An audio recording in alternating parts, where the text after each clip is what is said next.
amacam is. Amacam means water. And when our ancestors pour water in libation, they say tamagu. They say tamagu. Amacam comes from water, and our ancestors knew that water is life. So when they say you to tamagu, they are saying to you water to you and life to you, wishing you life because water is life. But because we are alienated from ourselves, we do not know this. And so when I was greeting the ancestors earlier on, invoking them as they are, as an acknowledgement that they are here and that they should give me the necessary power, because without the ancestors giving me the necessary energy and the necessary strength, I would not be able to do what I have to do this morning. And so we know that our ancestors teach us humility, that we do not know whether or not in the very next second we would be alive. And so as an acknowledgement of humility, we ask, and at all times we thank at all times. And so, but there's a greater significance in tamagu and pouring the libation. And this is what we are not taught. We do a ritual, we pour amasi, we pour umkomboti down there, but we do not understand the ritual. And the ritual, the meaning of the ritual is that as one who has prepared, you do not put the self first. You give to the elders. You offer the elders first. You offer those. And the reason that we have become traitors in the liberation movement is that we lost this deep meaning of tamagu.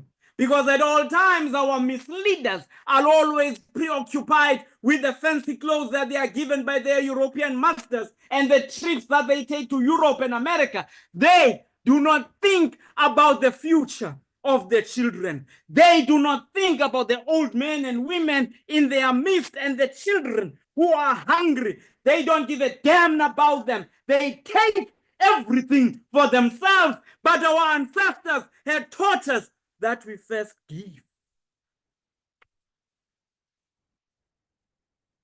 And it is for this reason that our ancestors, our leaders, would have never thought of betrayal.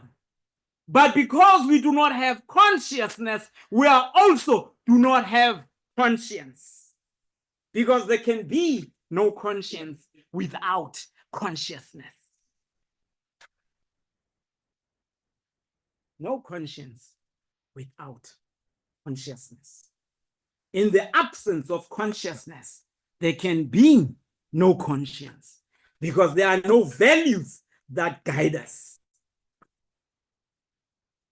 Our ancestors taught us that we first give to the elders to recognize their seniority, to recognize what they've given us, to be reciprocal. The way is reciprocity.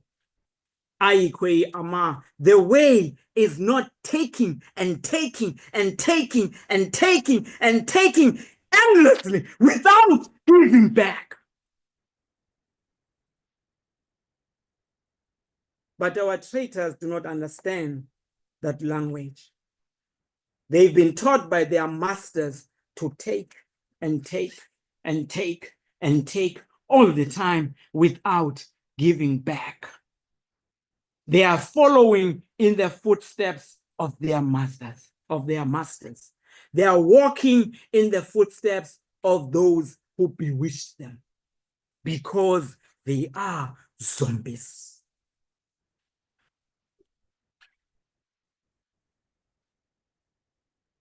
And that takes us to the next point, that our ancestors gave us a definition of a community. They gave us a definition of a family.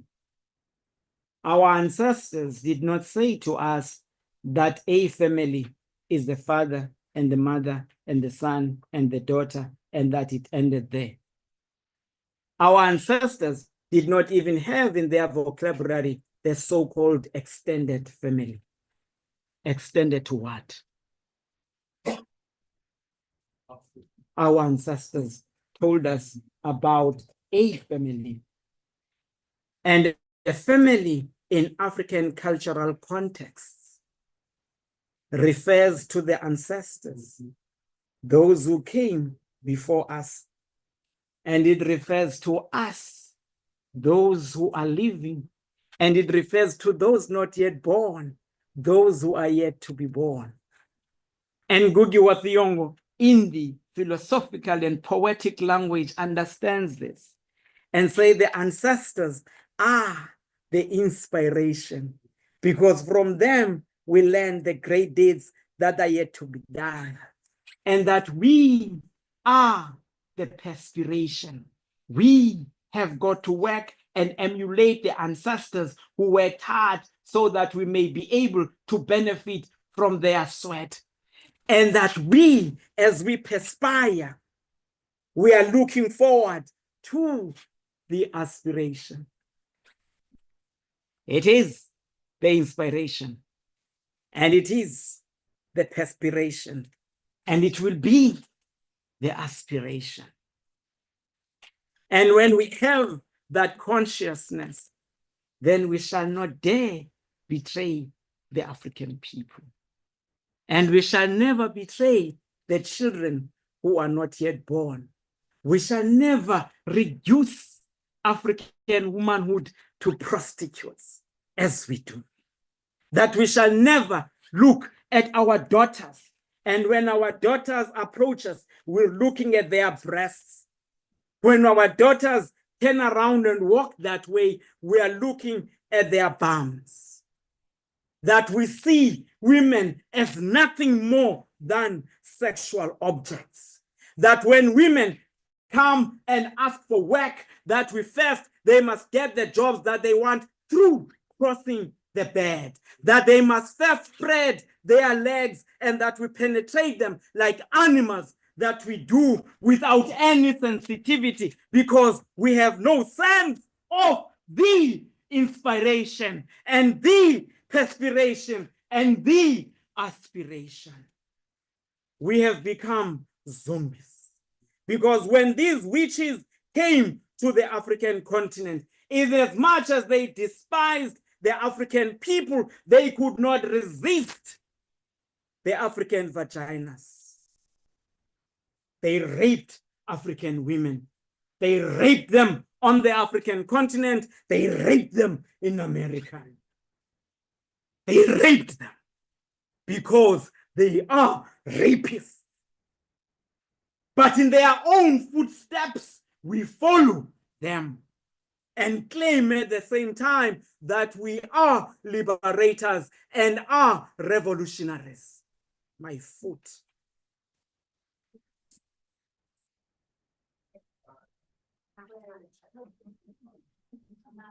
And so we are here.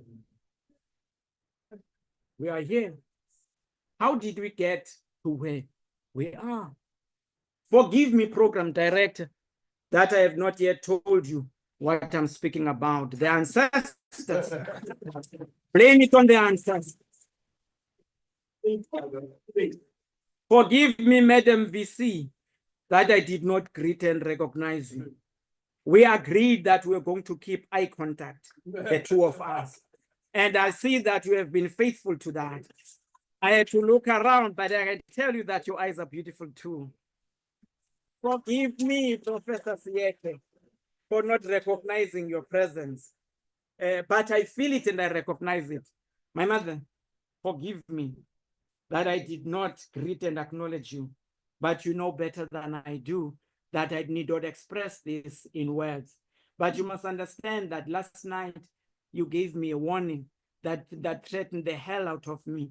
When we were parting last night and you're going into the bedroom, you said to me that you dare not embarrass us. And so that has been following me all the way. And I hope you that at this point I have not yet embarrassed you.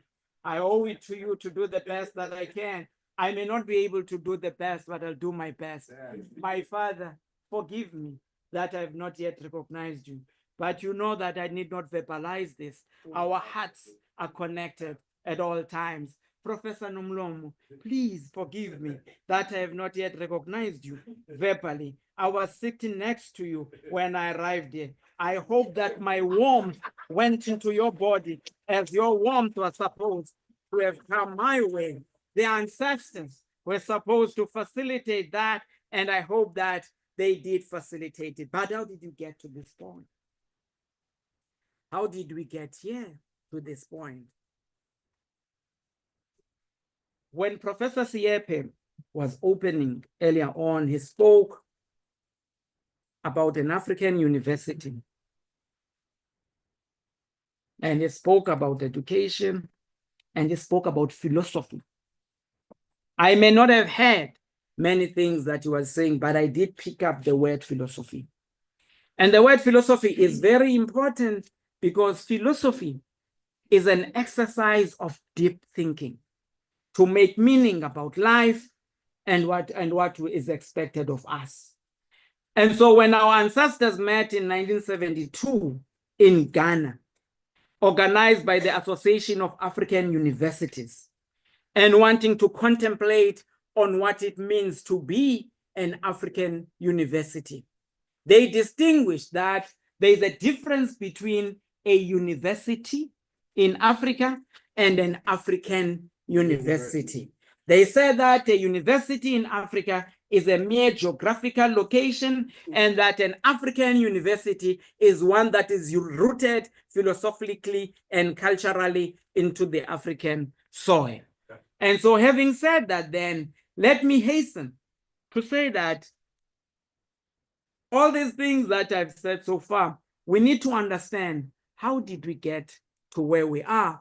Because in order for us to be able to decolonize ourselves, we first have to understand how we were colonized. Some of us, with the question was, how did it become that in 2015, 21 years after this country had been declared a democracy, 21 years after we had voted the African National Congress in power, an organization led by Black people, how did it happen that the students at the University of Cape Town said that they were demanding a decolonized and Afrocentric university? These were the exact words of the students in 2015. They said that they were demanding a decolonized and Afrocentric university because they had recognized that 21 years after Mandela had become the president of this country, universities remained colonized and Eurocentric.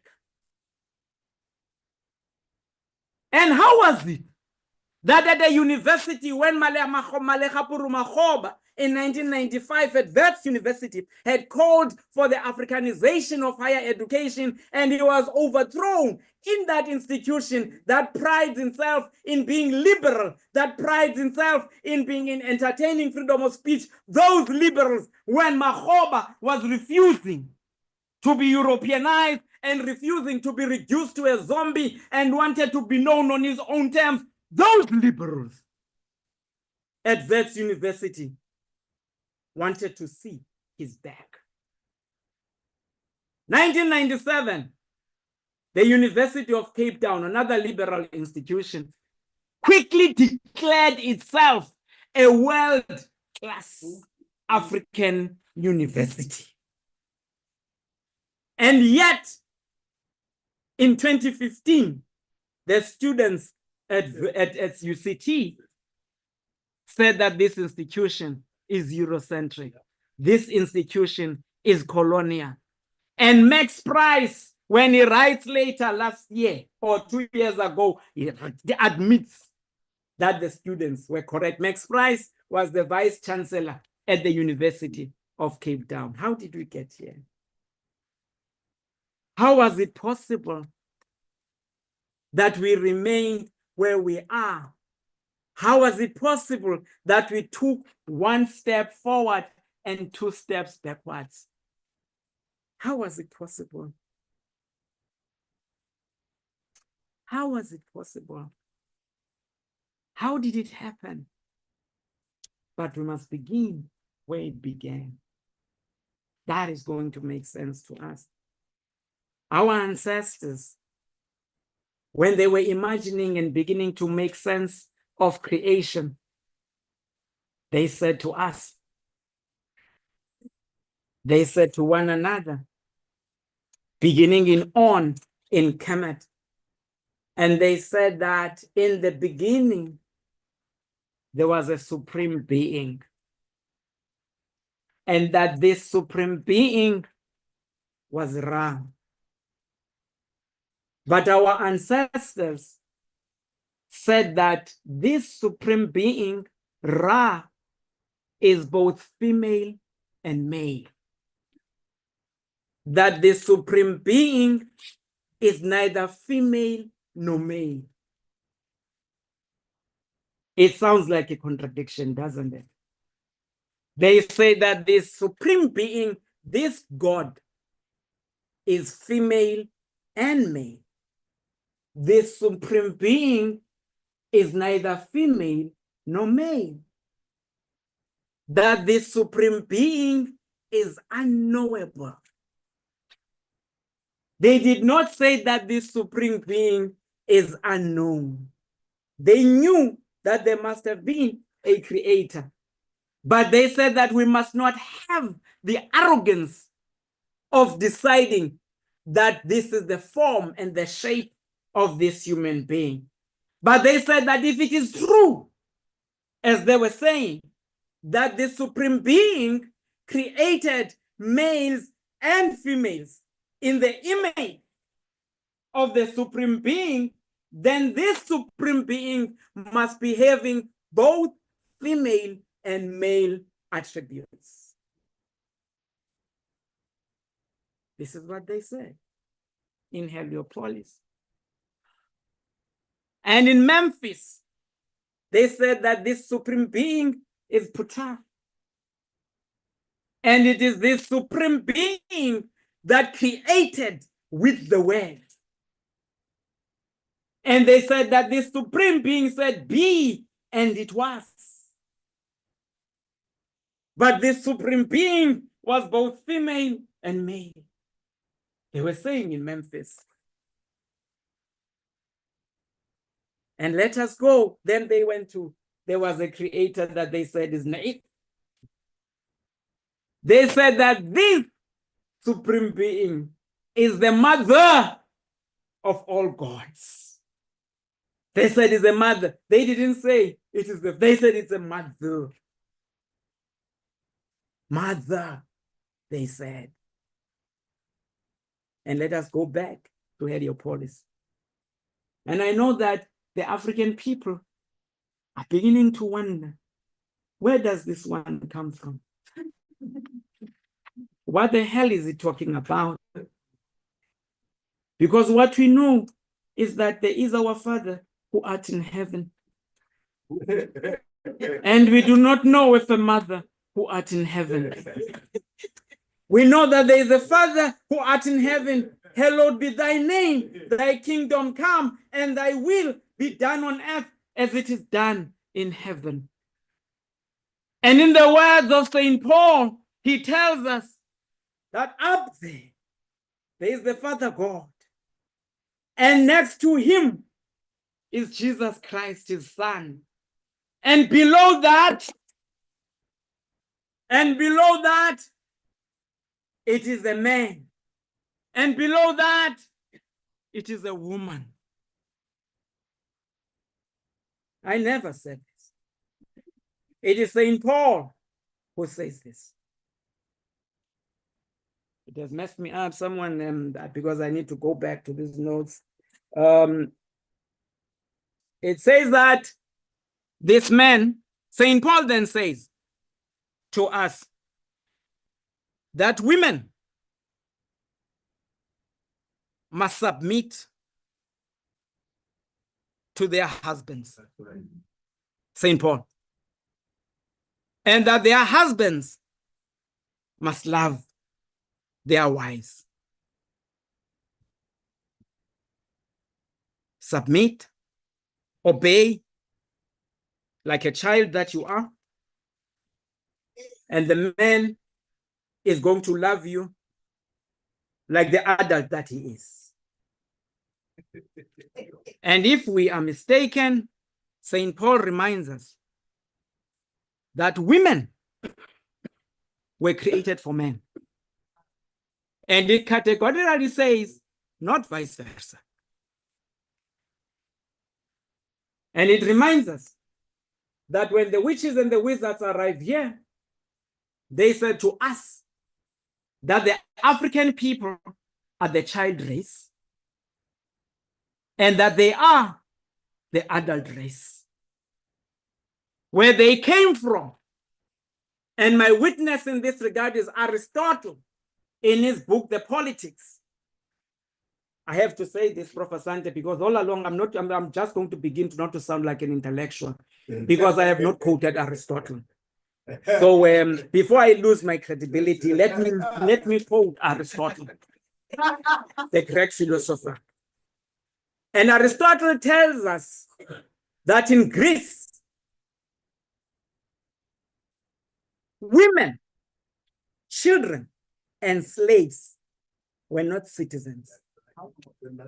They were not. They were minors to an extent that they were properties of their husbands. Women, Aristotle tells us, were not citizens, were not full citizens of Greece. They were not allowed to vote. And so many of us, in our blindedness, those of you who have married, will recall that in the church, you walked with your father in hand, walking down the aisle. On the other hand is waiting your husband. It's a symbolic statement that in the European culture, the man owns the wife and the child. And that from now, the father is going to transfer ownership to the husband. We participate in these rituals and reject ours. And like zombies, we do them. And in the same breath, like feminists, we say we want women's liberation, and at the same time, we are working and doing the rituals of oppression. And you become proud when you become Mrs. Santi, because I own you. You change from your own family name and you come and adopt my family name because I own you. And it becomes normal because our masters do it. And they teach us that this is the way to do things in Eurocentric and colonial education. And what did our ancestors teach us? And our ancestors taught us that when this Ra created, he created a male and a female. And that this Ra creator created Shu and Tefnut, the air and moisture, the god and the goddess of air and moisture. And that next to that, these two gave birth to Heb and Nut. And that Nut was the earth god, and that Tef was the sky goddess. A man below and a woman above. Our ancestors taught us this. And our ancestors then taught us that some children came out of this, and these children in the Greek language were Isis and Osiris, Nephthys and Seth. And our ancestors tell us that a man, Seth, who could not control his desires, who could not control and have humility, killed his brother. And our ancestors then tell us that sin, in the interpretation of Sheikh Anta Diop, sin did not come into the world through, or wrong or evil did not come into the world through women. It came through men. It came through men. And that is when this man killed his brother, this woman went out, cried tears, and brought together the body parts and put them into one.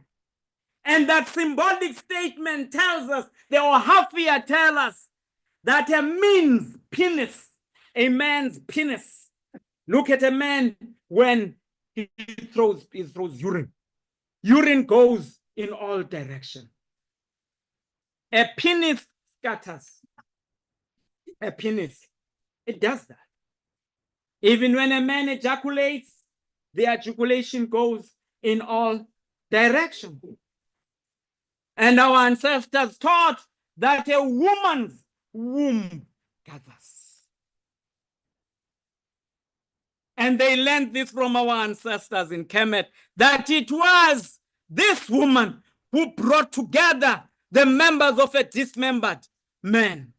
It was this woman, again, who, when the man's penis scatters, it is the woman's womb that gathers. Our ancestors taught and knew at all times that when men mess up, women always clean up.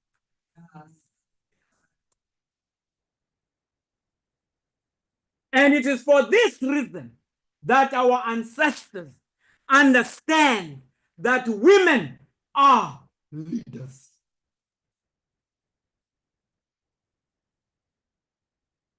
Our ancestors, you know, in the world of the USA, our brothers and sisters who were taken, who were robbed of their language.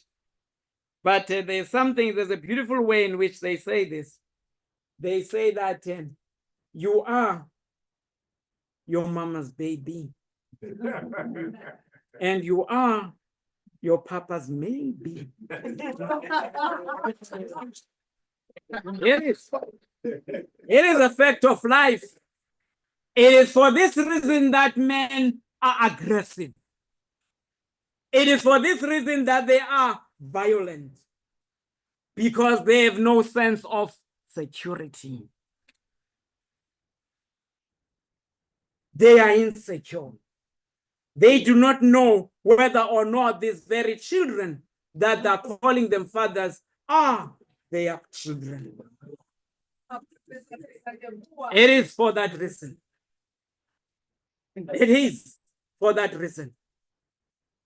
But you see, our ancestors taught us that women are the first protectors. Because it is the woman's womb that protects a child. Consciously, women decide how to sleep on the bed when they are pregnant. They are conscious and cautious about what they eat, because they know that what they consume is going to be consumed by the child too, and that they must protect that child.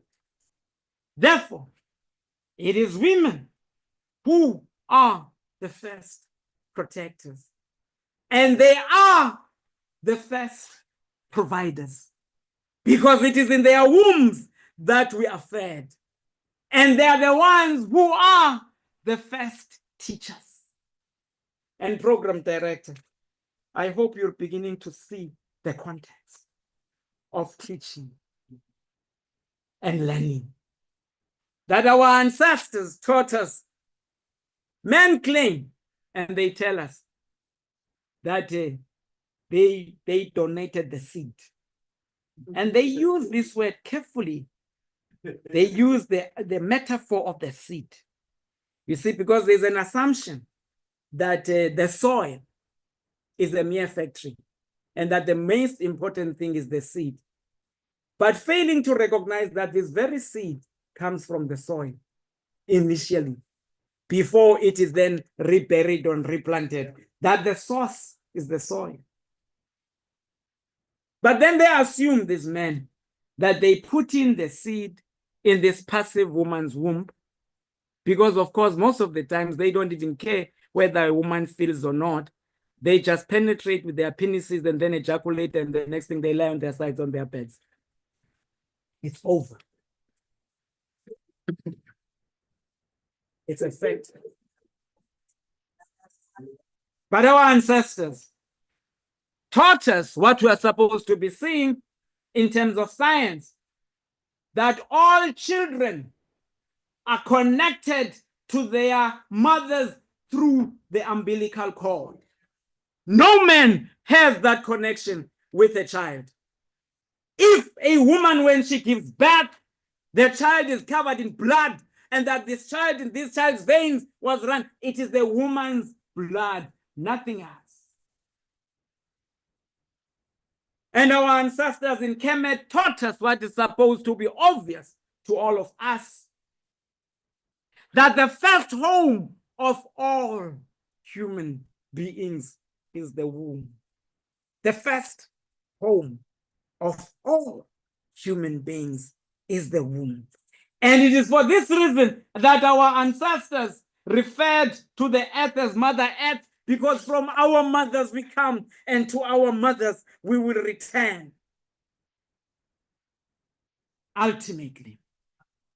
And our ancestors gave us a symbol, that is the Ankh. I keep on looking because my ancestors taught me that mathematically you must always be respectful and never exceed time. So that's why I keep on looking at this watch. I will not go 1 minute later than this time scheduled for me. Our ancestors give us the Ankh. Look at the Ankh. It is that shape. And when we look at that shape, we see the woman's shape. And we see that it has got something that crosses here. And we see that there is something there. It's because our ancestors are telling us that not only is our first home the womb, that the gateway to life for all human beings is the vagina.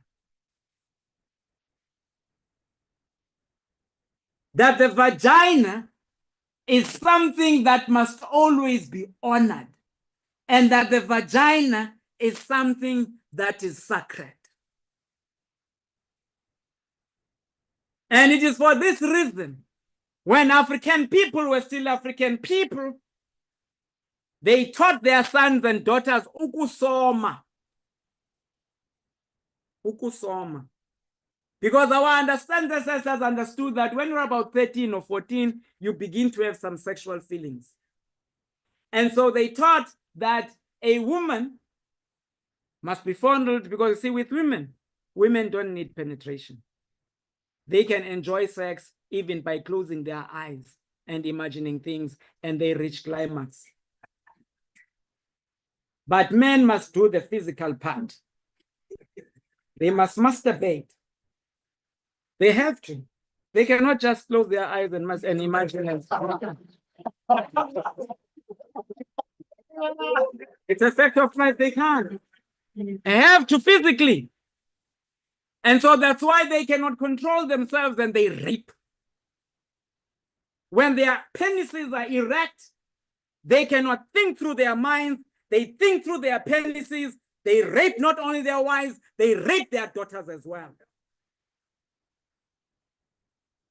But our ancestors understood, when Africans were still Africans, they taught their children that they must do ukusoma.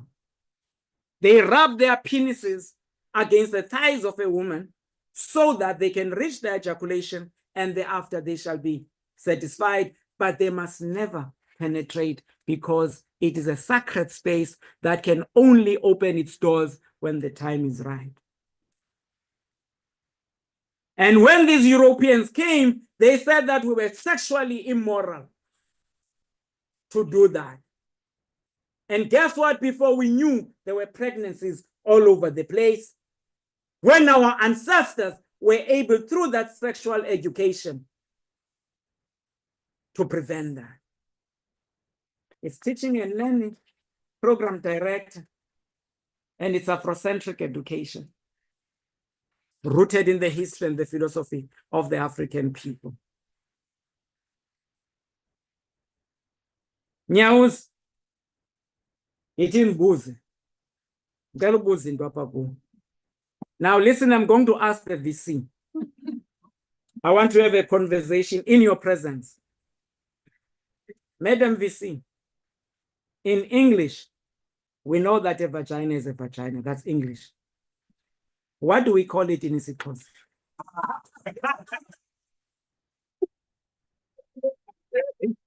Madam VC, I'm waiting.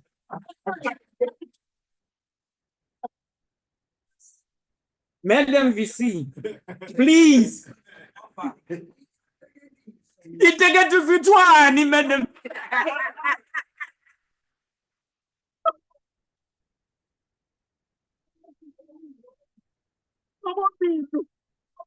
No. Madam VC is not calling the vagina by its name, Prof. He says it's got nicknames. It's called Nana. It's called Nunu. It's called this. But in African life, to begin with, this is called, and this is Zulu. A vagina is called inyo. Inyo. When you call a vagina by its name in African languages, African people jump all over the place. Because you have been taught that your languages are rude. Yes. Your languages are vulgar. Your languages are not civilized. It is normal to call a vagina in English because it's got no other name. But in isiXhosa, you call it ununu. You call it unono. You call it unana. You heard it from the VC. Now, this nicknaming is what has messed us up. Our ancestors say, opunyo. That word comes from inyo wako. What does that mean? Because our ancestors were teaching us to be conscious that we come abantwana baphuma enyweni. If you were to teach your sons this from the foundation phase, that children come from enyweni, children would appreciate and respect their mothers, as it has always been the case in traditional Africa. But education took away this from you and made you to feel embarrassed by that which is empowering, and to give you that which is disempowering. Because when you impose a language on a person, you impose cultural amnesia. That person then loses a sense of where he or she comes from.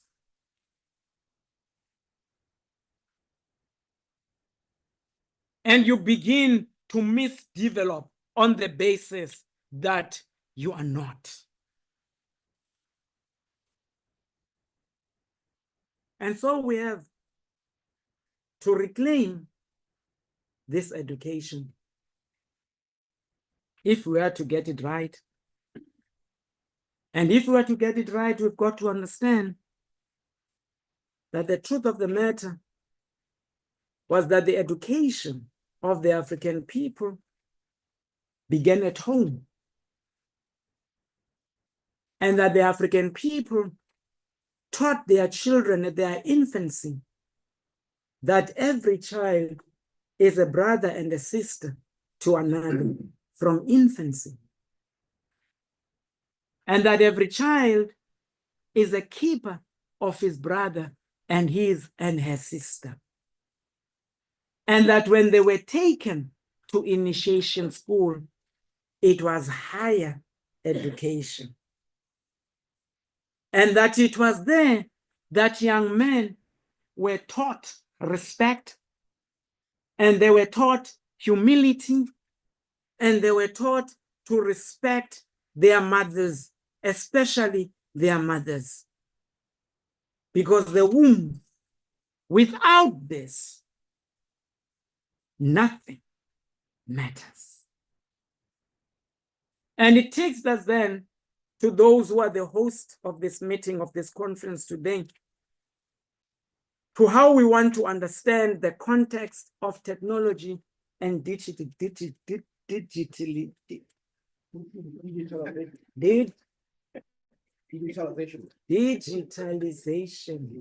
Thank you, Professor. Digitalization. That when they exposed us to their technology and their media, what they taught us was to refer and use the words motherfucker. Hey, you motherfucker. Hey, you dog. Hey, this bitch. You fucking son of a bitch. Everything that is ugly and that is fucking, that reduces and subdues, is pointed in the direction of women. And we wonder why we have become these brutalizing bastards that we are, because it became normalized. They brought the gun, technological development, and the gun became a determinant factor. That which gives power. And they gave the gun a boy. And for a boy to be manly, he must be violent, tough, and rough. And so this is what our technology has taught us. You listen to your sons and daughters when they are speaking amongst one another. Instead of saying, my friend, they say you I choose. Or I choose one. Or I choose one. In Jayan. Accuse, prof, comes from the word accused. When you're in prison on trial, you are co-accused. They inculcated the mentality of prison in our children in their daily conversation and interaction. They call one another accused.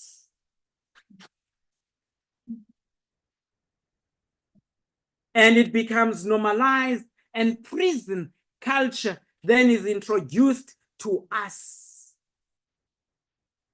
Before they are ever arrested, because there is always an expectation that they are going to be arrested, they know that they are 26s and 28s, and they know in number, the number. The television normalizes that. The same way that in the US, when the race master had satisfied himself with raping the black woman, he took the black man and the black woman, paired them as mates, and forced them to have sex. Forced black men to rape their black women. And after that, the children that would come out of these wombs would be taken as soon as they can say I, A, E, O, U, and be sold into slavery. It became normal, and black men raped their women thereafter in the US. And the media glamorized that. The media glamorizes violence. The media denigrates women. And our ancestors and Afrocentric education taught us otherwise. And I'm left with 8 minutes. It's now 7, in fact. And so, let me now try to pretend to be educated. And as I try to be educated, let me say that here, that Aristotle, the Greek philosopher, wrote in his book Metaphysics that it was in Kemet that the mathematical science were first developed, open and close quote. In the Odyssey, written by Homer, a highly respected scholar over there, he says that in magical knowledge, Egyptians are supreme among men. Let me begin. Aristotle in Metaphysics says that it was in Egypt that the mathematical sciences were first developed. And Homer says in the Odyssey that in medical knowledge, Egyptians are supreme among men.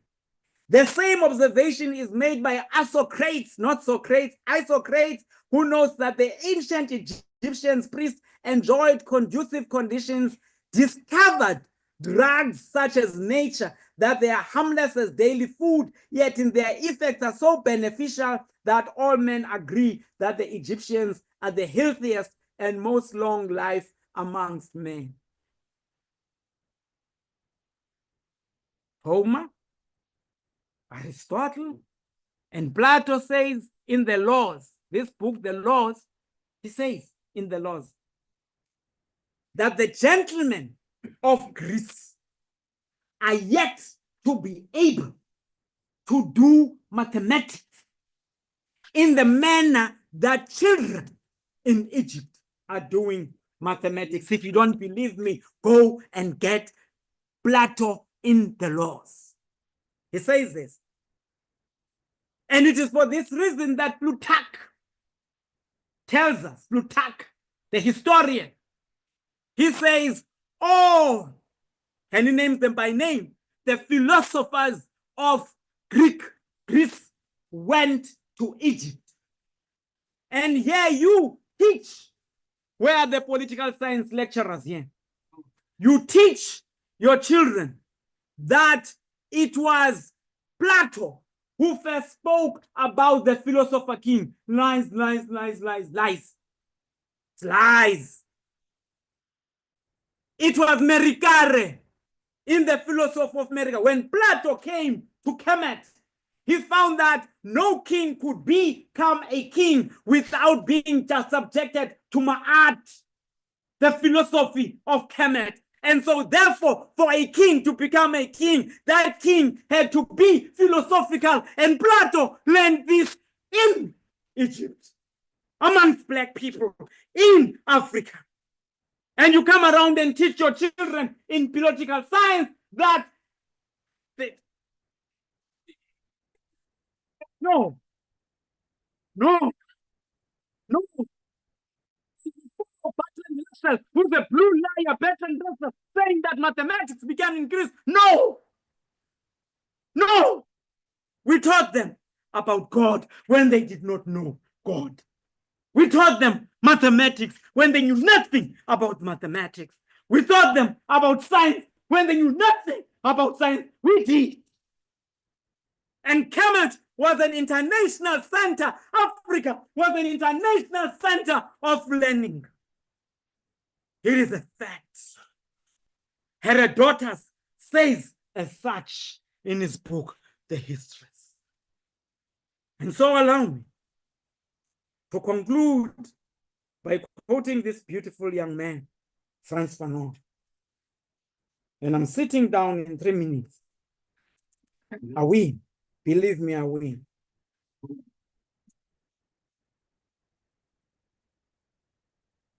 I'm looking for Fanon. I'm going to find him. I have found him. And Frantz Fanon says, and please listen carefully because I'm not going to interpret Frantz Fanon.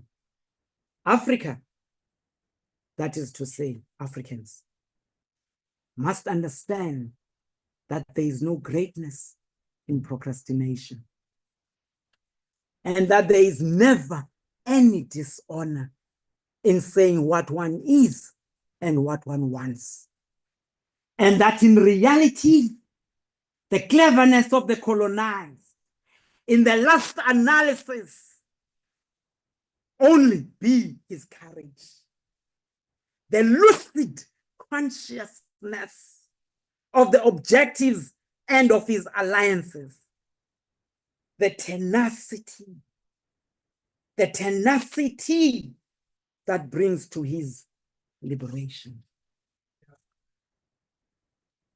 Zizwa semakhomalizini zakwaqhenebe zakwagugugu zakwasithoma sali zakwaduka amahlathi zakwa zizwa semathunyenini zakwadikisa zakwasawa zakwankomo zakwamthuzimele zizwa semangqosini zakwacewu shotiti bonozinga abantu bomlambo zizwa sematshaweni zakwatshiwo zakwakhawuta zakwaphalu zakwabhulu zakwabhotomani zakabulawa zakwanyonya zakwankosi yamntu zizwa semantandini osemtshoyeni imongubi ngokoma zonto ntshomagaba kadliwadliwa zimbuze mnyawunyoka omthikaka zizwa semangqosini ocewu shotiti bonozinga abantu bomlambo zizwa sesithathweni zakwandebe zakwachesana zakwakhuphuwe zizwa semantakwendeni kwatyebelendle kwamentuka kwabele kwakhangasha zizwa semasangweni zakwaphalu zakwancoto zakwamlanjani zakwasobe zakwanqile zakwankume zakwamalithi zakwagulanto zakwagula zakwanikwana okhoko bam ndiyabulela khanga amadolo amagevezelo nindiphile isibindi nondiphumela kwamadolo ndiyabulela bomakhulu bam notamkhulu bam bekunganyanzelekanga into yoba kube njalo kodwa ngobubele nothando benu nenze kwabanjalo ndiyaqamagusha xa ndishoyo masitheni cama.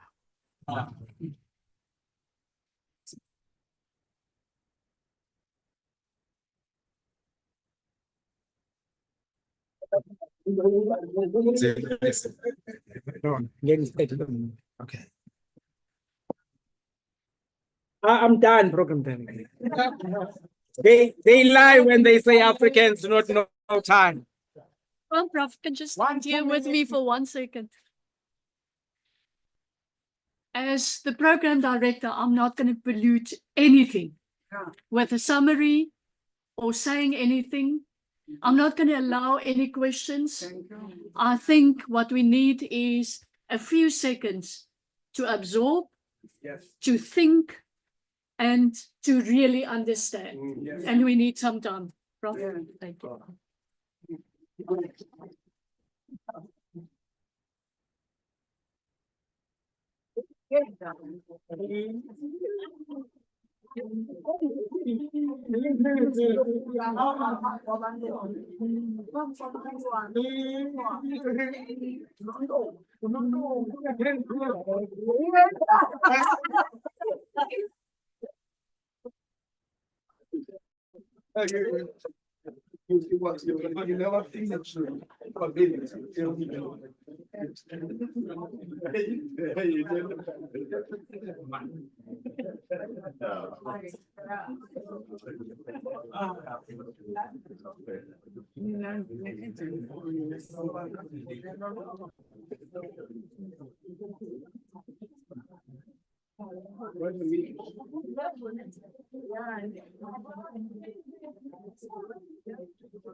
Colleagues, you know that the next step would be the breakaways.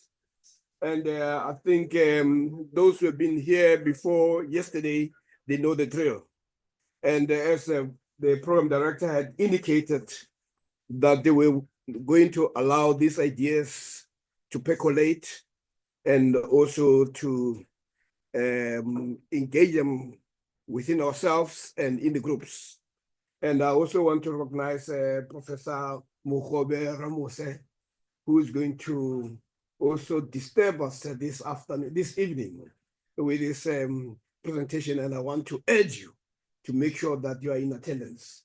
This is a place of learning. This is a place of provocation.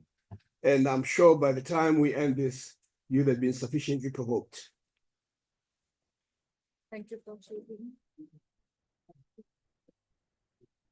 colleagues, so according to the program, there is presentation scheduled in all 4 venues, and please let us go join where we want to listen and learn. Thank you very much.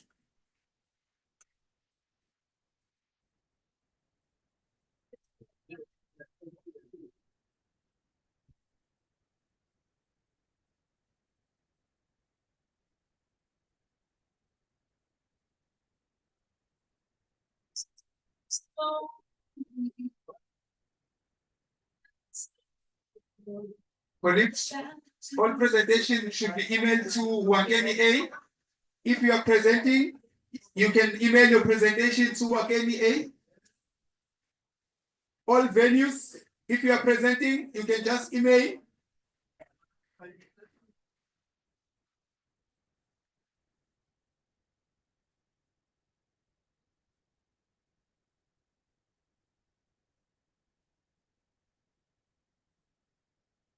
Okay, yes. Okay. Good morning, my professors. Good morning, my colleagues. I'm here. Yeah. Hello.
Nakikeshe.